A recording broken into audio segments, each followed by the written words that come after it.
All right, guys. So the question is, why did Kamala Harris pick Tim Walz for VP? The best possible option, no doubt about it. And there's some interesting reporting coming out, so I want to walk you guys through it and tell you what they say and also give you some of my theories here. So let's start with this one. This is a White House correspondent for Reuters from source close to the process on why Kamala Harris picked Tim Walz. Number one, he has executive experience with strong record of accomplishments for middle-class families that models what Harris wants to do nationally. Child tax credit, junk fee ban, paid leave, gun safety, codifying Roe. So, look, right off the bat there, honestly, I'm impressed. If Kamala looks at what he did in Minnesota and said, that's my blueprint, then she may be a hell of a lot better than any of us thought. Because Minnesota truly is the blueprint for the rest of the country. Okay, more. Tim Walz has a bio that will appeal in Midwestern states that Harris must win. So, in other words, he's white, he's old, he's folksy. He's actually the same age as Kamala, but he looks a lot older. He's folksy. He speaks in like a common sense kind of way.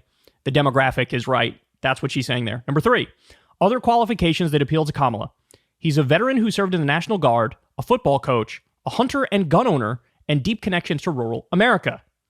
Number four, he won in a Trump district as a House member. We actually, in a separate segment, we went through his electoral record, and he always massively overperforms. Even in big red wave years, he wins and wins comfortably by 5 points, by 9 points. All right, more. He's an effective messenger, and Kamala thinks he will take the fight to Trump and Vance. Source specifically referred to Walz starting the Weird campaign on TV. So that really landed. It really landed. That line stuck. They noticed it stuck. They noticed he's a fighter and he's good at this. All right, more. Strong personal rapport and confidence in his ability to be a governing partner. So look, this is like the underrated portion of why they picked him. They just got fucking along with him. You know, they just found him easy to talk to, easy to get along with. He makes them feel comfortable. There's zero like threatening aura. There's zero like ambition oozing from him, right? They just thought we all loved him. We all loved him. He freaked it in the interview. All right, more. Harris was struck by Walz offering he didn't want to run for president. Advisor Cedric Richmond on how it was received. Quote, look, I'm not concerned about my image or my approval rating. I'm going to stay in this moment, be your VP, run through the walls, and fight. Guys, I told you, before we got the reporting on this, I told you that this was the case. That the problem with Josh Shapiro is going to be he's going to go in there and Kamala is going to smell the ambition on him. And Kamala knows she was VP to Joe Biden. Do you think in Kamala's mind she thought, hey, after I serve as VP, I'm done here? No, she wants to be president also. She knows what it's like to be in that hot seat and be the one, like, I really want to be the one. I really want to be the president. And Biden, for whatever reason, was able to overlook that, right? But to Kamala, she's like, that's gross. It's disgusting. I want somebody who, this is like their highest ambition, is being my VP. Somebody who I know is going to have my back and somebody who I don't feel threatened by on some Machiavellian Game of Thrones type shit where what, the second there's a scandal, he's going to stab me in the back and twist the knife. So from that, again, human perspective, I don't want an ambitious freak. I don't want somebody who's just trying to climb the ladder and this is just a lower rung on the ladder. I want this to be your thing. This is your thing. Two sources confirm on background the deciding factor in the VP's choice was what Senator Fetterman said publicly. Concerns Shapiro's own personal ambitions would cause him to upstage and override Harris. The video Shapiro produced on Philly Mayor Sherelle Parker's team solidified this sentiment on Friday. More on that in a second.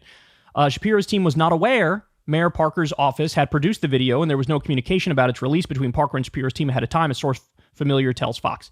So what they're referring to here is a couple days before Kamala made her pick, there was a local Philadelphia, the Philly mayor, released a video basically acting like Shapiro was already the pick.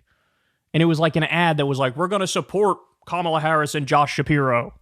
And everybody took that, including me. My first thought was, oh, it's over. It's done. They picked Shapiro.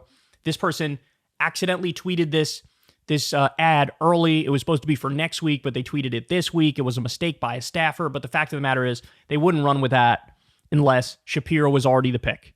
I thought we were www.cooked.com. But it turns out no.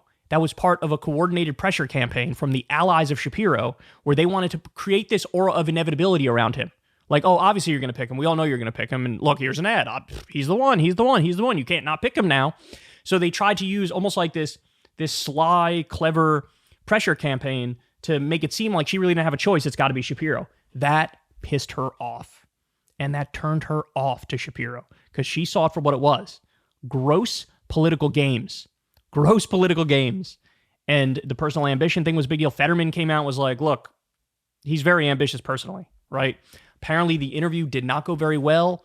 He went in there and he was asking all of these questions of Kamala, what role would you want me to do? And he was prodding, and even Shapiro's staff afterwards said the interview didn't go very well. Whereas Walz went in there and he was calm, cool, collected, smooth, and he was like, well, whatever you want me to do. You're the president. I'd be the VP. I'm honored to serve with you. Whatever you want me to do. What role would you like me to have? So again, there's just a personal angle of this, which is super important. And then the final point, and this one is astonishing to me, guys. And I love this. Apparently, Obama and Pelosi both either spoke to Kamala or Kamala's team, her staff, and they all gave glowing reviews of Tim Walz. They all said, we love this guy. He's phenomenal. He's great. You couldn't pick a better person than him. And the reason why that's amazing to me is because we all know Obama is a centrist. Pelosi is a centrist. They're both very corporate.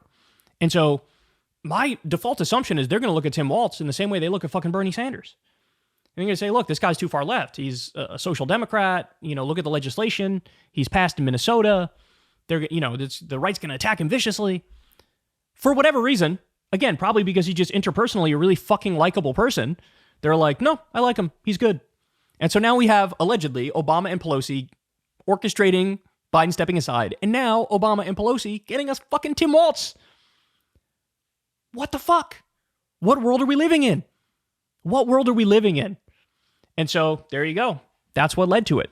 So look, these are all phenomenal things, man. These are all phenomenal things. And I couldn't be happier. The vibes are off the charts, and we haven't felt this way in a very, very long time. Because if he's the real deal, and if you don't believe me, go and watch my deep dive segment that I did on his policy record. He's undeniable.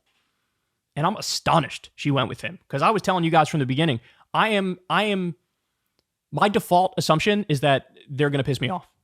They're going to go with any of the people who, in my opinion, were the worst ones.